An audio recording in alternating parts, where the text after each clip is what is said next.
Pod on Lansdowne heads back to the cinema. We are pleased to be joined by the director of the motion picture Eephus, out everywhere now on demand, digital, for rent or purchase if you're so inclined to see the film yourself. The director Carson Lund is here to join us. Carson, thanks for taking time out of your night to join us over in sunny California with our schmucks here on the East Coast. We really appreciate your time. Yeah, well, it's good. I need to talk to more schmucks on the East Coast, So I appreciate you having me. And it doesn't feel like the evening. It's still the afternoon here, although the game just started. Yeah, so we were just talking about off camera before we went live, rather, the differences between, the benefits of having a 4 o'clock first pitch out on the West Coast. But then you mentioned, it's also nice to, kind of walk in after the day is done at 7 o'clock and then have a full ball game ahead of you. So it's a give and take, pro and con kind of situation. I end up sort of multitasking quite a bit. So I'll have the game on and I'll also be working on something, and that you're not really watching, So just have it on as background noise. Yeah. The conversations of baseball kind of lend itself to that, and that's a good preview into the conversation that we're about to have regarding this film, Eephus. Just recently watched it, folks. If you haven't seen it yet, it is a delightful picture. It's funny. There's moments of melancholy in it. There are some poignant messages and lessons to be learned from watching it. And Carson, it's very clear for someone who watches the movie that it's clearly crafted with someone who has an appreciation for the minutia, the little things that make baseball what it is. Your handprints are all over this project, of course, being the director, but also you had a role in developing the screenplay for it. You were the editor for the picture. A lot of different hats you were wearing in the development of Eephus before its release. With that in mind, take us back and tell us some more about your background within the sport of baseball itself. I understand you played for many years. I would love for us, for the folks listening, to know more about your background in baseball. Yeah, of course. So I grew up playing baseball all the time. Huge fan of the Red Sox. I grew up in New Hampshire, southern New Hampshire, so an hour north of Boston, close enough to go to the occasional game with my brother and father. But I got into playing very, very early on, and got excited about it very early on, and made all-star teams. And at some point, it was very clear that I was going to try to pursue this very seriously. I joined a traveling league in junior high. So I played all around. I played in tournaments, and I played middle infield for the most part, shortstop or second base, depending on how. If there was another middle infielder that was taller than me at the time, then I would take second. Pitched a little bit too. And I loved playing for so long, and then eventually I just grew a little frustrated with the whole community around it and the expectations and the pressure of it all. I played 1 year of high school baseball and then I quit. It was kind of a toxic little world for me at that time. And I was getting more interested in making films. So I kind of did a hard pivot, and about 10 years later, maybe I moved to Los Angeles and started to, that old hankering came back, because you live here and it's nice weather all the time. I started to go to Dodgers games more often, and I just missed it quite a bit. So I joined a rec league out here, and the rest is history. I joined this rec league. It's every Sunday, and that sort of formed the core of the idea for Eephus. Just playing with the same team for so long and having this very particular relationship on the field with these guys. That formed the idea for Eephus, and then it all kind of grew out of that. Before getting more into the project itself, I have to ask, what is the Carson Lund scouting report? What break us down a little bit, the pros of the game, any 20/80 scouting scale. If someone's given out the scouting report for you, what might that include? Contact hitter. I hit a lot of balls to right center. I stay up the middle, hit a lot of line drives. I mean, if you could just park your center fielder in right center, you're probably going to catch everything I hit. Put that shift on. Because they don't do that, and there's no scouting report in rec league, I get a lot of doubles. So a lot of singles, a lot of doubles. Never been a power hitter, but I put the bat on the ball. As a pitcher, I have a pretty decent four seam and a curve. And then I'm getting worse and worse at shortstop as the years go by.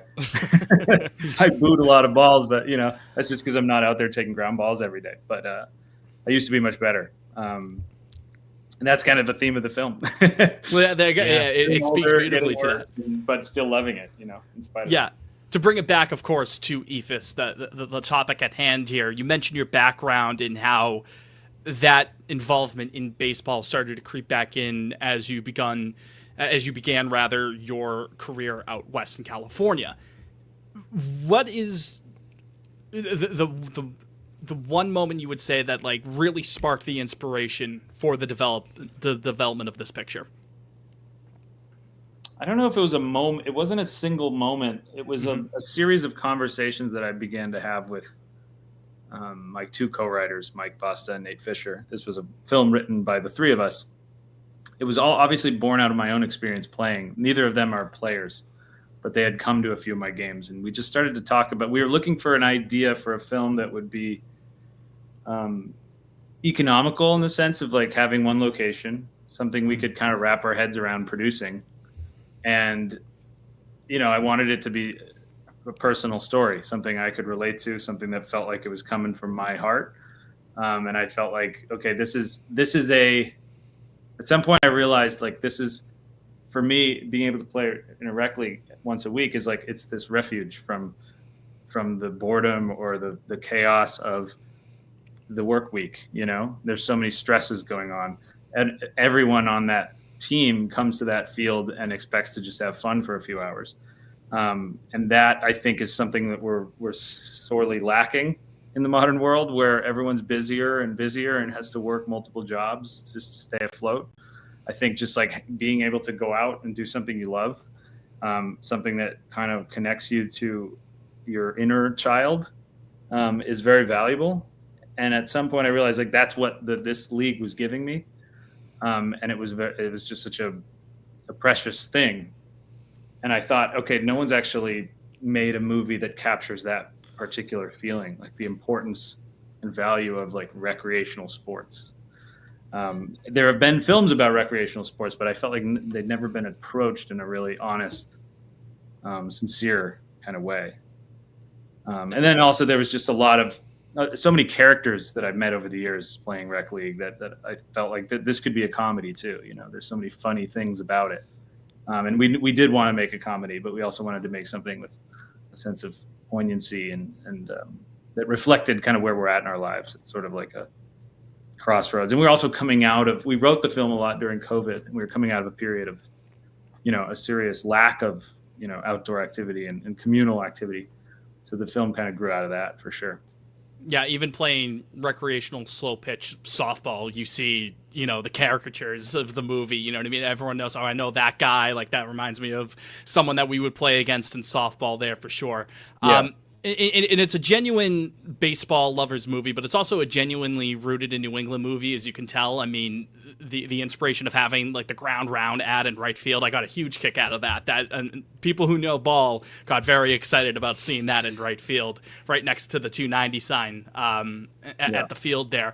I wanted to learn more about the experience. Obviously, you have your baseball experience, but the experience of the cast and crew of Eephus within baseball. How well-versed or how skilled were they in the sport? Because when you actually see them out there playing the game, it looks pretty fluid, pretty natural on camera. That's great to hear. Some people say otherwise. I think those people are maybe just looking for a higher level of play than what you get in the film.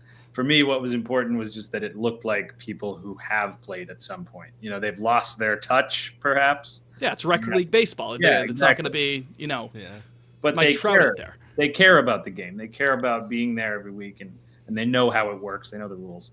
So casting this film was very difficult because I knew I needed to find people for whom baseball means something. I didn't want to just find actors who could, ham it up and act like they like the game. I wanted them to actually love the game. And I also wanted to make sure that they all had some experience playing it in the past, but I didn't need athletic proficiency. I just needed that familiarity. And then because I knew that once we got into rehearsals, that I would be coaching them essentially. We were on the field for many of our rehearsals. Like I was hitting them ground balls and throwing batting practice.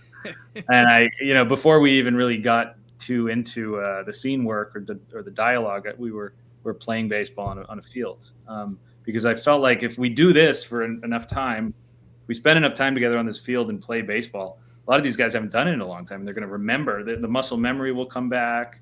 The feeling of being with a bunch of teammates is going to come back. And that was an important foundation for getting where we needed to go dramatically with the film. So, we spent quite a bit of time on the field. I would have loved to spend more, frankly, but it's a low budget film. We didn't have a ton of time for rehearsals. But throughout the shoot, anytime we had downtime, everyone was picking up a glove and playing catch. And, my dad was a key part of this because he was there helping coach as well. Not every day, but there were times where I would be working on a scene and I needed him in the batting cage teaching someone how to hit the ball to right field or something. So, I didn't need these players to become amazing in a few months of work. I just needed them to fall in love with it again to some extent and get that feeling back, and I think we got there. There were certainly some surprises in terms of, actors that I felt might have a little bit more in the tank and didn't. And that just required us to tweak things in the script a little bit. But then there were some players who surprised me with how much they could do. Like, for instance, the pitchers in the film, that was such an important role to cast because I need them to throw, hundreds of pitches over the course of this shoot. And they got to be up for it. And at some point their arms were going to fall off, but they kept going. And there was incredible perseverance out there. Need them to eat some innings for you. Yeah, or eating innings for sure. Yeah. I mean, there's an ongoing theory. I'm not the first person to have thought this. There are some sports movies, and I won't name any names specifically on them, but you could tell that there isn't some sort of supervisor on the set to say, like, this is not something that would happen in sports. Yeah. And again, not to reiterate this is the Bill Simmons, the sports movie czar that he always, like, he's like, they need an advisor on set. Well, yeah, Effectively Wild does something like that too on their podcast where they talk about, gaffes in baseball movies. Yeah, exactly. Very nitty-gritty stuff. And I was on that podcast, actually. I'm very grateful that they didn't find any gaffes in this one.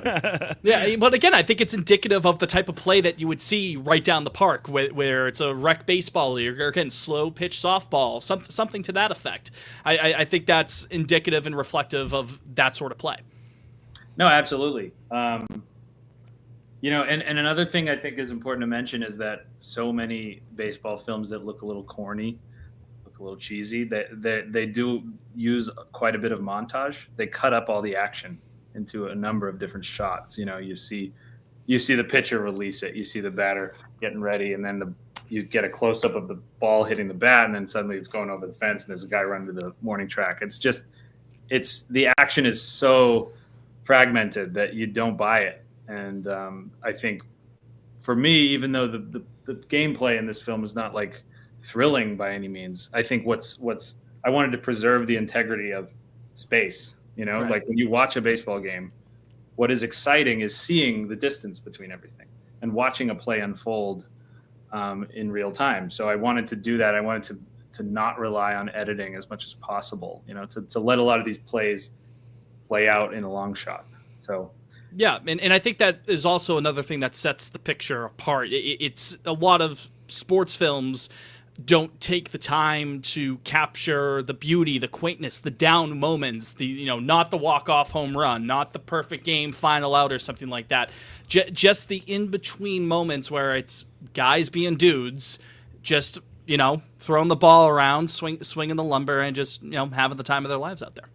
Yeah, exactly. It's a game full of downtime, stasis, and then suddenly something happens. But for me, as someone who plays it, I wanted to give the audience that feeling. If an audience member hasn't played baseball, that maybe they will have learned something about what that feels like by watching this film. I wanted you to vicariously feel it. That a lot of the time, if action isn't happening in the game, there's still something happening on that field. There's people coming together. There's camaraderie in the dugout. there's wind blowing through a tree and you might get mesmerized by that for a moment. And maybe there's a pizza truck guy coming in and you talk to him for a minute. There's so many things happening at like a rec league game in a neighborhood park that I felt like was worth capturing and creating a kind of human comedy out of all of these different elements. Because I think it is a game that is, the downtime is quite beautiful. I think it teaches you to slow down, to pay attention very closely to baseball is something that teaches you, appreciation for the quiet things in life. And I think essentially that's what I wanted to do with the film, was put the audience in that perspective of having to kind of like just sit back and let time pass and let these characters unfold on screen in a kind of very slow, methodical way. Carson, I wanted to ask you, you filmed in Douglas, Mass. That's correct, right? Yeah. So what went into finding that field? Like, because I thought the field that you shot at was perfect for, like, it was like the platonic ideal of like, that's a rec league. You got the two dugouts that are not nice at all. The announcer's box up on the second level, no fence, like balls can just roll. So did you have like a list of fields and then sort of narrow it down, or did you just come up like, yeah? No, it feels the field that you see in the film, Soldiers Field. It feels iconic. It feels like something you've been to before. But the truth is that they really don't exist like that very much anymore. It's hard to find that kind of field. I had a Google map of like 150 fields or something that I was doing satellite research on, trying to figure out where the parking lot was, where the woods were, because all of that was very important to how we'd written the script. I wanted to make sure that we would preserve the dynamics of the script, when we found the location. So I looked at hundreds of them online, and then I probably visited almost 100 of them in person. I drove around, and what I would find oftentimes was that what I saw online, like the photos that someone had taken maybe even 2-3 years ago, showed a different field than what I experienced when I went there. A lot of these fields had been updated. They had a lot of aluminum where once there may have been old wood. They didn't have press boxes. They didn't have covered dugouts, all of this stuff, or they didn't have woods in the right place, or there was a road that was too close to the field, so it would have been too loud and distracting for production. So this was kind of a needle in the haystack, I would say. We found maybe only 5 fields that really would have worked for this. And I found Soldiers Field very late in the process, and I'm really, really glad that I did, because I don't know what I would have done. I'm working on another film right now that is also very location dependent, and I'm in a situation where those locations are falling through and we're not able to shoot there, and it's kind of leaving me in a rut. So with Eephus, we found the right field, and then it's sort of like everything grew out of that. And thankfully the people in town in Douglas were super, super accommodating. And they not only they have the press box, they had the clubhouse down the right field line, which allowed us to basically have a staging area for production. We had our cast dressed, getting dressed every morning in there. We were serving food out of there.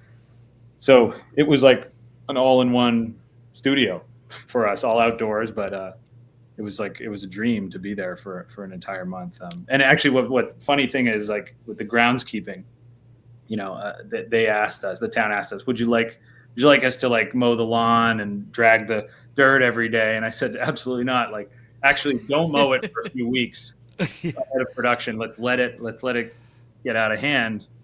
And then we want all the cleat marks on the field. We want it to look like a mess. To look weathered. Exactly. Yeah. So an interesting point in the YouTube chat here, Christy says, please ask about the vagueness of where the film is set. I thought that was a cool aspect. She said when. Of when? I thought it said where, or even then when. That counts as the setting. Where, what, 5 W's and whatnot. When the film is set. There you go. I stand corrected. But that's another aspect of it that I did want to mention, because although canonically speaking, this is a film that takes place in the 90s, it does feel like something that could have taken place any sort of decade before or afterwards. Mm-hmm. Yeah. For me, the 90s, that's when I grew up, and it's also when I remember playing a lot of baseball in the fall in New England. So a little bit of it is my own personal memories, trying to dredge those up and put them on screen. Another reason is I felt that in the 90s, you wouldn't. It's pre-internet. It's pre-cell phone. Or it's not pre-internet. Sorry, yeah. It's people don't have smartphones to resort to. And when you're on that baseball field, the only thing you have is each other, and maybe you have a boombox to entertain you, a little distraction. But it's really just about being very present in that moment. And if we were to have made this film in the present day, people would be distracted by their phones the whole time. And it just didn't feel like an appropriate piece of the scene. It didn't feel like something I wanted in the frame. But then the reason I didn't just set it very specifically in 1 year was because, to your point, I think this could take place at any point in American history in the last 40, 50 years. And it's sort of meant to remind you of a vague notion of the past. And I think all these characters themselves are sort of caught up in these notions of the past. Like they have these cars from like the 80s, 70s, 60s, 50s even. A lot of these cars were like muscle cars that we were able to find. We wanted period cars for the 90s, but then we ended up getting older cars. So I thought that presented kind of a pleasant confusion. Like you don't know quite where you are. And then some of the songs they're playing on the radio maybe sound a little newer. And then certain elements of the wardrobe also feel a little bit newer, a little more contemporary. I think I like all that ambiguity because I think baseball is a game that just collapses American history. I noticed that with some of the batting helmets with kind of the vents up top a little bit. That's a little bit newer of a contemporary kind of addition. But it's really hard to find helmets from the 90s or the 80s. Yeah, good point. Part of that is just a matter of like sourcing these period appropriate items is very difficult. But I just came to embrace all of this because I think baseball is a game that's so rooted in American history, that's like weighed down sometimes by American history, and yet the future of the game is a little uncertain, and there's these rule changes and everything. So it's kind of like the game itself is sort of in this strange limbo, I think, temporally. And I think that made sense to make the film feel that way too. When I was sitting in the theater, and in the film, do you like specifically say the year, or not the year, but like that it's the 90s? I forget. No, we don't. We actually made a very concerted effort to not have there be any references to contemporaneous players or TV shows. There's one point when a character mentions Hurricane Bob, which happened in the 90s. So that's all right. But we don't make an effort to really root it in a year. The character Franny, who the scorekeeper, writes the date at the beginning of the movie. It's October 16th, which when I looked it up, the only October 16th that was a Sunday in the 90s would have been 94. So canonically, the film is set in 94. But no, it really doesn't. It doesn't really matter to me. Right. Yeah, because like you were like when I was sitting in the theater and I noticed that, I think I remember seeing Franny write that it was 90s. And then I was like, well, that's of course, like, you don't want cell phones in this. Like that was so obvious for what you're going for, like this one location, and like the fact, like when Wayne Diamond shows up to drag Keith William Richards out, it's like that scene's gone. Like if there's cell phone, like it's just, true. It's so much easier to write something without modern technology. It's like it kills any conflict mystery and because you have an answer for everything right away. Yeah. You know, I eventually, I don't want to avoid dealing with the present tense forever as a filmmaker. I think it's a challenge to try to think about how to make a story in the present and how to deal with technology. But this wasn't the place to do it, you know, because it's a game that you want to feel lost in time. Yeah. It's I sort think of also, you know, to that point, it's like whenever you watch a movie show and someone takes out their phone and you can like see the OS on it, like if it's an iPhone, it's like, oh, that it's immediately locks it in at a time. And I think and it's like doing advertising for Apple. So yeah, and it's just like this. The whole vibe is this timeless, like you're saying, like this. And I think baseball too is that sort of like. It exists almost in like this vacuum, where it's untouched for the most part. Yeah, the point is to escape. The point is to escape, Yeah. and that's why it started in the cities in America. It was like this green field in the middle of a bustling city. That is in itself objectively an escape or a return to nature, in a way. So I think it's supposed to evoke this kind of dream state. The movie, that is, but maybe baseball is a game as well. That's true. Yeah. I got to ask, speaking of dream state, working with one of the guys we're about to mention has to be a dream state, at least for us as a podcast. Some notable cameos in Eephus, the motion picture, two of which being Spaceman Bill Lee, of course, and then Joe Castiglione, radio voice of the Boston Red Sox. I wanted to learn how they got involved in the project in your experience with working with those two gentlemen. Was that a Joe impression? It sure was. Shaws. Yeah. I'd work on that a little bit. Oh man! Dang, humble. No one can do Joe. He's just so distinct. No, it was a dream to try to get Joe on the film, and I knew that if I got Joe on the film, I would be on a podcast like this eventually. So it all full circle, But we had that pizza truck character, and we knew it was a great place for kind of a piece of stunt casting, something unexpected, and because it was just like a 1-day commitment on set, and we thought we had a lot of ideas for that character. At one point, someone was like, "Well, what if we did like Big Papi?" And I was like, "That'll completely take you out of the movie." That's not happening. And we actually we started production and we still didn't have someone for that role. So it was just kind of, we put a pin in it and we figured we'd figure it out all along the way. And then one of the days on set, we were talking about needing to cast that role, and Russ Gannon, who plays Bill Belinda in the film on the River Dogs, second baseman, he worked in radio in the Boston area for many years, and knew Joe at some point, had worked with Joe, and said he had his email, and he said, I'm happy to just reach out and tell him about this project, and maybe he's not gone to Florida yet for the winter, which is apparently what he does most of the year.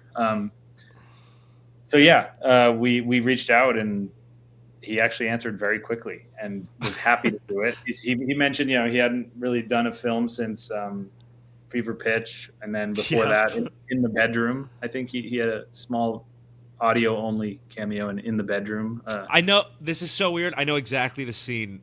I just recently watched In the Bedroom. It's like early morning, and they're going to they stop at Marissa Tomei's house. That's so weird that you said that. Yeah. So. I think he was just excited about having an actual on-screen role. And for me, it was such a eureka moment, because I felt like the whole scene was about this pizza truck driver who's considering retirement, which is what ended up happening with Joe. And also, he's just constantly spouting these pizza toppings, all these ingredients. And for me, as someone who grew up in New Hampshire listening to WEEI all the time, he does these Shaw's and Star Market ads. Shaw's. Yeah, and he's talking about like pork loins that you can get 50% off or something. So I was like, this is actually perfect. And I don't even know if he realized that it was sort of like an in joke for me, but he was on set. It was amazing to sit there on set, and I was reciting pizza toppings, and he was coming back with them, and we just recorded that for like 20 minutes. But that's what ends up being like the the sound playing out of the speakers of the pizza truck. That was very fun to record, and then the scenes were great too. I mean, we filmed a few different scenes, and the one that made it into the film is obviously the one that made it into the film. But he understood the tone of the scene right away. Just like a fantastic dream to work with. And honestly though, but I show the film all over the place, and most people don't catch the significance of that piece of casting. They don't know who he is, but it's always nice when I show the film regionally here in New England, and people are really touched by that. Wouldn't it be funny to imagine Joe Castiglione as just a complete diva on the set? Just the worst person to work with, so difficult. Like, I need my trailer to have like the correct bottles of water in it, or I'm walking off the set. Like, right. No, he was a dream. It was amazing because we were like shooting another scene, and this little guy comes walking over, and I'm like, that might be Joe. He just walks over. He's totally alone. He's like, hey, I'm here for the movie. Is this the right place? I think this is the right place. Yeah.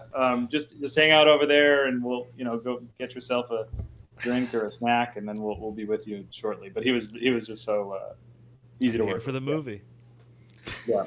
And then of course Bill Lee. I mean, he's a guy who, I mean, one of one sort of dude, and that pops right off on the film, like in the picture. Yeah. No, that's another dream piece of casting. That I'm still pinching myself that it even happened. He's amazing. How did that? I mean, was that just you reached out to his people and were like, no? Well, I thought that's what one would think they'd have to do. Yes. Okay, I got to go through his agent or something, but he doesn't have an agent. It's Bill Lee. Yeah. Yeah, right. I tried for a while to go through the more traditional means of contacting someone of his stature, and nothing was happening there. So I ended up just looking up his home phone number in the Yellow Pages. He lives in upstate Vermont. Okay. And I was able to find his home phone number, and I called it, and he answered right away, and expressed interest right away. Read the script so I think, the next day, or maybe even that afternoon. Maybe read it that one time, never looked at it again, I would guess. Immediately got the sense, I think, of what we were trying to do with the film and where he fit into that. And we just kind of maintained a phone correspondence for months up until the production, and he came on set for 2 days. We shot the scenes in the dugout, and we shot him pitching, and we had to. It was all that scene in the film takes place at sunset. I can't remember which inning it is, but it takes place at sunset. So we had to shoot in the morning and in the evening, just before the sun went down. So he would kind of hang around the whole day around set and like signing autographs and showing people his baseball card collection in between his scenes. And ultimately, like he doesn't. You guys know about Bill Lee. He doesn't he doesn't like authority figures. So he said one of the best lines in the movie: "Strikeouts are fascist." He said, right, exactly. Which is also a line in Bull Durham, which he will allege Bull Durham is based on him. He said that before Costner said that in the film. Right. What is that true? That is absolutely true, according to Bill. I didn't know that. Oh, according to Bill. Okay. Well, there's no. That is anywhere. Yeah, I don't know if it's on record of him saying it, but I trust anything Bill says as gospel. Yeah. It runs through a few layers of mysticism and shaky memory and marijuana, but like I trust that he's what he believes to be true. Were a lot of his lines improv'd, or were they given to him? Because he was the banter he had in his cameo was off the charts. Yeah, so we wrote those scenes for him. However, as I said, I think he read the script once, and I was getting to this point about he doesn't like authority figures, and for this, in the context of this production, I was the authority figure. So I think he liked messing with me, and he didn't want to read the lines word for word. He actually said, no one puts lines in my mouth. So in a playful way, kind of winked at me when he said it. but nonetheless, he knew exactly what the scene required. Just what you want to hear as the writer, as the Right. But I kind of knew what I was getting myself into. Yeah. He absolutely understood the tone of the scene, the objective of the scene, what his character needed to accomplish, and he said it in his own words. So a lot of that is improv, is a little off the cuff. He kind of gets he dances around the edges of our lines. He plays jazz with what we wrote, but it absolutely works for the scene. And then when he's pitching, actually, all of that is his own ad lib. And I had a lot of fun weeding through all the different takes of audio and finding the little bits that I thought were funniest that I could put in the background. So that's another thing. The background banter throughout the movie is excellent, and I think that adds on to the love for the communal aspect of baseball that this film, to me, clearly represents. Yeah. Again, that goes back to the thing about I want the audience to feel it vicariously. Like when you're on the field, you have a 360-degree awareness of people chatting and hectoring each other and different sounds. And I wanted all of that to be like wherever the camera was on the field, the sound is relative to that. So there's always something happening, and there's always multiple layers, and everything. All of that is orchestrated and carefully curated in the mix. You know, I thought the sound design was incredible. Like it put me that more than maybe any other aspect of the film. I was like, you know, you hit like the cleats on the concrete and the bats like falling over. There's like those specific noises. Very distinct sounds. Yeah. Baseball has a lot of distinct sounds. And I think that is just another aspect that builds on to one of the bigger overall sort of things that I took away from Eephus, is that it demonstrates the establishment, but also the eventual corrosion of what's called the quote-unquote the third place outside of your home, outside of your office or where you work, the third place to build communities. And like we had mentioned earlier, this is sort of a timeless picture that could be put at any time within the last however many decades. But to me, just anecdotally speaking, over the last couple of years, very recent thing, it seems like those sort of places have been dwindling. Was that, Carson, was that a thing that you intentionally went in to put, to kind of put a spotlight on? I'm curious to hear your thoughts about that. Yeah, absolutely. It's something I'm very acutely aware of with each passing year, as social space has migrated more and more online, and people use social media to replace physical space. And I've seen it then reflected in the way that towns and cities are developed and gentrified. Like there's constantly this evolution, this change. Everything's in flux. That's true about our entire human history, of course.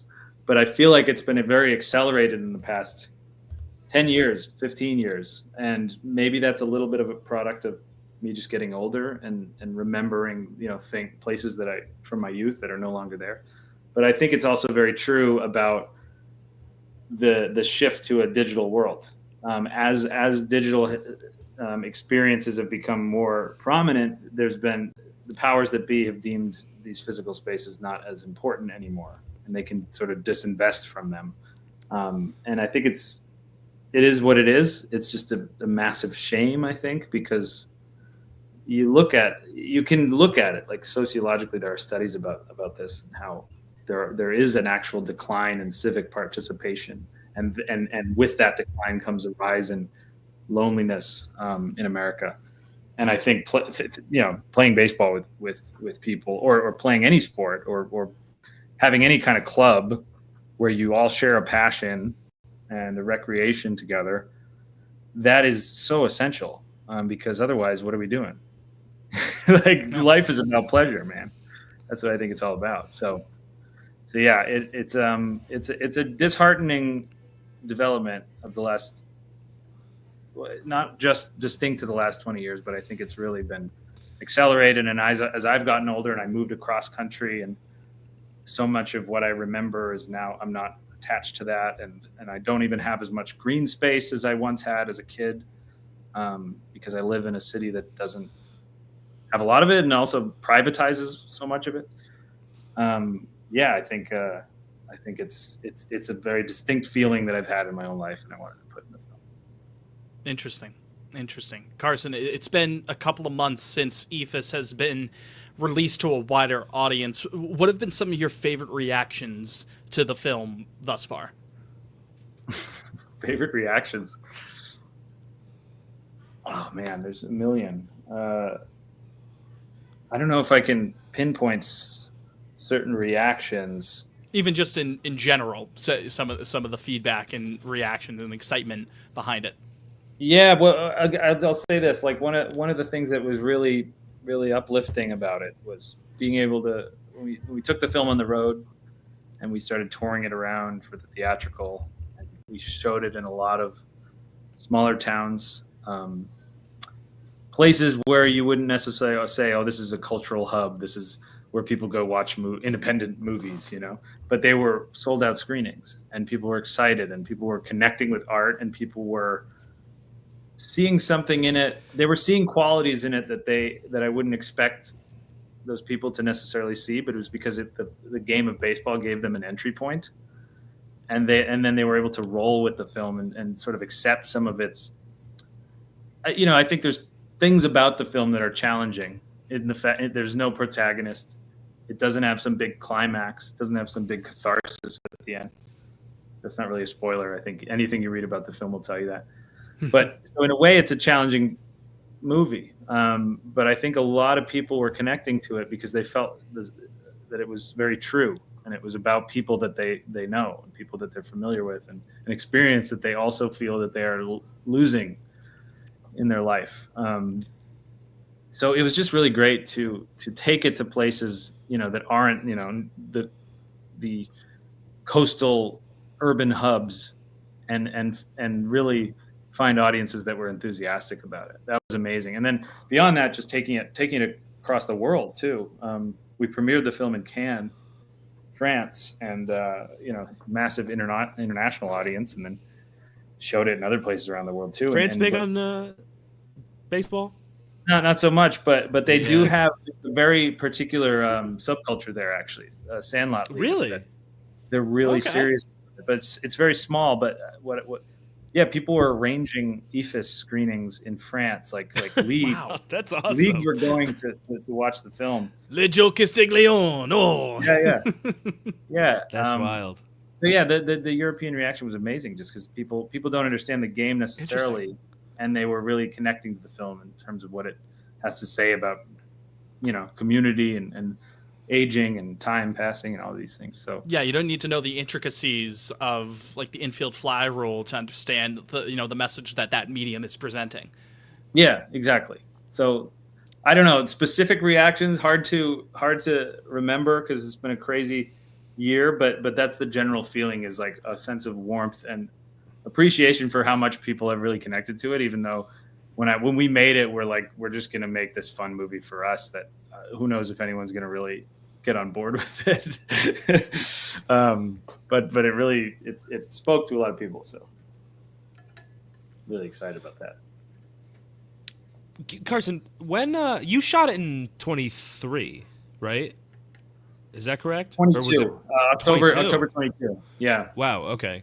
23 was the year of post-production. Yeah. And when did like, I know you said it wasn't really a particular moment sparked it, but like when did you in earnest start working on like the screenplay and stuff?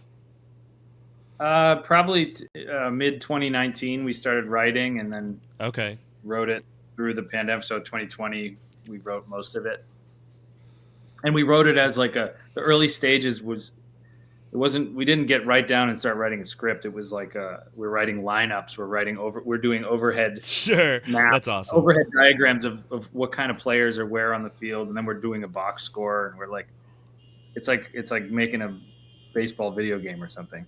And then eventually you figure out, how can we tell a narrative around this? Yeah, right. Yeah. But like it really started. This crooked number would happen in the sixth inning, like in this. Exactly. What are the kind of things we want to see happen in a baseball game? What are the funny things that might happen? The kinds of things that don't necessarily get shown in other baseball movies. What can we put in this one that it's some of that like very distinct weird stuff that can happen in a baseball game that a movie wouldn't usually show because it's too complicated or strange. So that was kind of the stuff we wanted to put in the script. Losing a baseball as it gets later in the game, is having someone have to go fetch that. The finite resources. There's only so many balls that get brought to these games. Umps are always asking for more. Yep. Did you bring a bucket? No. Did you bring a bucket? No. The one thing that like I legitimately got emotional in the theater was when it gets dark and you're like, fuck, and everybody, you're like, well, we'll put the car, we'll get the headlights going. I've done that exact thing dozens of times with my friends out on the field, just like, we don't want to go home yet. You know? Like, no, it's great. It's not safe, but it's got to be done. Not at all. Be done sometimes. Yeah. Not to load up the loaded questions for you, Carson, but for someone who hasn't seen Eephus yet, if there's one thing you would want them to walk away thinking or knowing after seeing the film, what would it be? One that you should like baseball. Yes, 100%. And appreciate baseball, and not just the big exciting stuff, but the whole thing, the whole game, and all the poetry of it. But also that you should recognize that it's important to spend our lives doing things we love doing, and not get so fixated all the time on making money. No one in this movie is making any money other than the umps who leave early. This is a film about people who are doing what they love just because they love it, and that's it. And I think because of so many of the things we've already talked about in this conversation, the contemporary world does not make a lot of time for us to do these kinds of things that are there just for pleasure or just some kind of release. And I think it's important as humans to make time for this, in however we can, and fight the people who tell us not to, or tear away the spaces that allow us to do that. I think that's, I guess, I don't see the movie as having some big message or some big takeaway or trying to preach anything about life. But I think if you can feel what these guys are going through, the characters in the film, you can kind of relate to what's happening, which is that they're having to say goodbye to this version of themselves that they've all had together on that field, and they're trying to figure out what's next, And I think they may not even realize it in the space of the film. It may come later, it may come months down the line, but they're all going through some sort of transformation or some realization, and I think it's mostly a disappointing one, And I think it's very easy to get complacent and sit on our couch and let the TV tell us what to watch, and then go to work and then come back and do the same thing, and it's like you get on the hamster wheel. But it's important to break that up and just seek spontaneity, seek excitement in life. I think even big picture that, like, I think many people just in their day-to-day lives, like, compared to the players in this, it's like they're saying goodbye to something that was comfortable, and that's like they don't really like what's ahead. I think a lot of people have that sort of. Yeah, you don't have to be a baseball player to go through that. I think that's. Exactly. I think baseball is just the vehicle for this story. It's about something we're all dealing with almost every day, having to kind of part with something, even just parting with an experience that we had that day. We all went out. We went to a party and it was really fun, and eventually everyone had to leave. Like we're all dealing with that all the time. So that's kind of what the film is trying to make, that sensation very palpable. So. Well, Carson, if people want to follow up with you, learn more about your work, including what's coming down the pipeline, where can people go? Where can people find you? I'm on Instagram, Lund_Carson. You can follow me there. You can also follow Eephus Film. That's where you're going to get the most up-to-date stuff about this particular film. I should note that Blu-rays are coming very soon. I was just going to ask. I love my physical media. Yeah, me too. There'll be a pre-order link, I think, in a couple days. and it's going to be stacked with extras. We worked very hard on culling together all this material that we had from the film that didn't make it in or that was behind the scene. There's a lot of that in there. There's commentary, there's merch which you have on your head. You can find that online. And then lastly, I should just say that we're also going to take the movie on the road again this summer for some more in-person appearances, theatrical. We want to bring Bill Lee back out, and we are planning at some point in August to do a screening at the field where the film was shot with a cast and crew baseball game, kind of like a reunion screening. Oh, wow. So if there are any Eephus heads out there listening who love the film and want to make a pilgrimage to the field, we'll have information about that at some point soon as well. Oh, that's excellent. That's awesome. And hopefully that's enough time. If you haven't seen the picture yet, again, it's Eephus, folks. It's very, very, it's very available much on worth your all time. Streaming like rental services. Yep, to buy or rent, and then again, hopefully the physical media coming soon. But in the meantime, Carson, well, wait, thank you very much. Fitz, hold on. Oh, Carson, I'm sorry if you have just a few more minutes. We're on a Red Sox show. We'd be remiss. Oh, we'd be remiss to ask. Fair enough. 2025 Sox. I've had the game on half of my screen this whole time. 2-0. Still 2-0 since the first. Giolito's throwing pretty well. Got good Giolito today. That's good. Yeah. Now he just walked a runner. So, yeah. I mean, it's looking pretty good, but we should probably score a few more runs. Yeah. Is that what you're asking or no? No. Well, yeah, that. But like big picture, where are you at on the 25 Sox? Oh, man, it's just disappointing. It's like we just keep getting the 500 Red Sox, and I actually thought there was maybe a light at the end of the tunnel this year, and it's just like all of the best players are getting hurt, and you can't predict that, but it's just a really unfortunate situation. I mean, and I don't want anyone to get hurt, but like, can Connor Wong get hurt or something? It's funny because we're about to record our actual episode where we break down the last week of Red Sox baseball. That will be as a part of this episode. I'm sure that will at least get a mention. Him and his 0 RBIs. No, nothing against Connor Wong, but man, I don't know how he's still on the roster. Among a few other players, it's just like the roster's really thin right now, and the problem is they're just really young. I mean. Even if you get Bregman and they just got younger. Yeah, much younger. And even if you have Bregman in there, like, yeah, he's on the bench right now.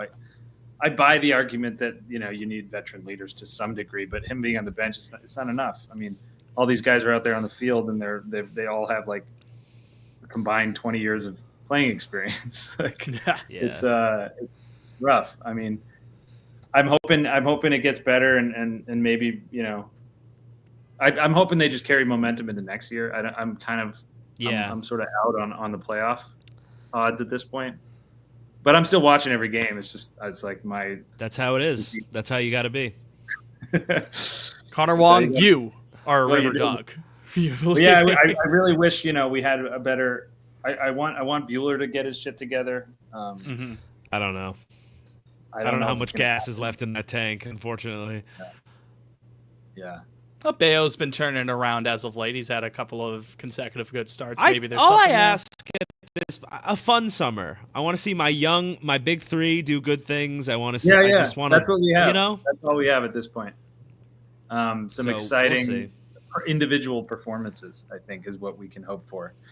And hopefully, I actually really want to see Trevor Story turn it around and have get his average up to, like, if he got his average up to 250, 260 by the end of the year, I'd feel great about that. That'd be huge. I like the guy. What was that? That'd be huge. 250, 260? Let's see. I just want him to. I don't think he's in it for a long time at this point. Marcelo Meyer's probably going to take over that spot. 231. So. He's 231 right now? Yeah. Yeah, he's got actually higher than I thought it would be. Yeah, actually.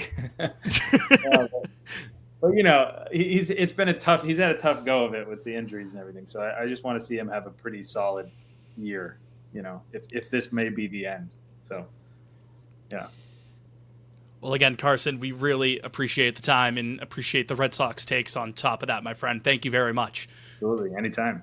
And again, it's been great chatting, and thank you for watching Eephus and.